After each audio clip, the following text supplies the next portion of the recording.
কি গো, কি করছো? এই যে রান্না করছি। কি রান্না করছো? এই যে মেয়ের জন্য ডিম আলু মাখার ভাত, মেয়ে কলেজে যাবে, খেয়ে যাবে তো। ও আচ্ছা আচ্ছা আচ্ছা, খেয়ে যাবে। আর আমাদের জন্য তুমি কি করছো? আমাদের জন্য তারা দেখাচ্ছি। আমাদের জন্য করেছি এই যে রুটি করলাম আর এই আম। ও বাবা, এত আম! এত আম কি করবো বলো তুমি? এত আম নিয়ে চা সব পচে যাচ্ছে, আমার তো কিছু করার নেই। এবার আম তো কাটতে হবে, খেতে হবে, না তো ফেলে দিতে হবে। তাও অনেক আম ফেলে দিচ্ছি। আচ্ছা আচ্ছা, তাহলে তো খেয়ে নিতে হবে, নষ্ট হয়ে যাবে না। হ্যাঁ, এখন খেয়ে নাও রুটি দিয়ে, কিছু করার নেই। মেয়ে তো খাবে না। আর একটা জিনিস আমি তোমাদের বন্ধুরা দেখাচ্ছি, দেখো।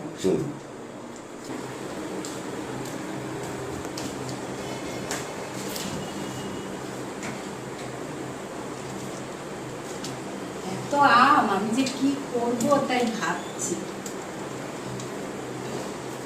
ওরে বাবা, এই দেখো দেখো বন্ধুরা, কাল মালদার থেকে এত আম নিয়ে এসছে, মানে আমটা ওর বন্ধুরা ওকে গিফট করেছে, ওর কালিক বন্ধুরা।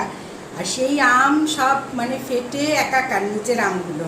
না হলে ওখানে 30 কেজি আম হবে, তার মধ্যে 10 কিলো আম ধরো এখানে, তার বেশি ছাড়া কম হবে না, ফেটে গেছে। সেই আমগুলো আমি সব মানে আটি বের করে আমগুলো করে রেখেছি। এবার এটা দিয়ে আমসত্ত্ব বানাবো, আমের জেলি বানাবো। এত আমসত্ত্ব দেবার জায়গাও নেই আমার। আমি তো ফ্ল্যাটে থাকি, আর খুব ছোটো 2 BHK ফ্ল্যাটটা।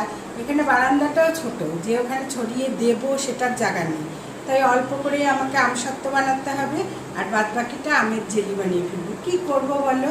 ফ্রিজে আম আটছে না, বাইরে রাখলে পচে যাচ্ছে এত গরমের মধ্যে। এত আম দিয়ে কি করে বলো তো মানুষে? এখন এই আমটা ফ্রিজে রেখে দিয়েছি, যখন এখন অনেক কাজ তো করতে হবে, রান্না করতে হবে, ভিডিও করতে হবে। আরো আম আছে না? অনেক আম আছে, এই ফ্রিজ ভরা আম।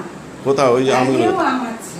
ও, এবার কিছু করার নেই, এগুলো তো খেয়ে শেষ করতে হবে। কি গো, কেমন লাগছে আম দিয়ে রুটি খেতে? খুব সুন্দর। আমগুলো খুব মিষ্টি কি?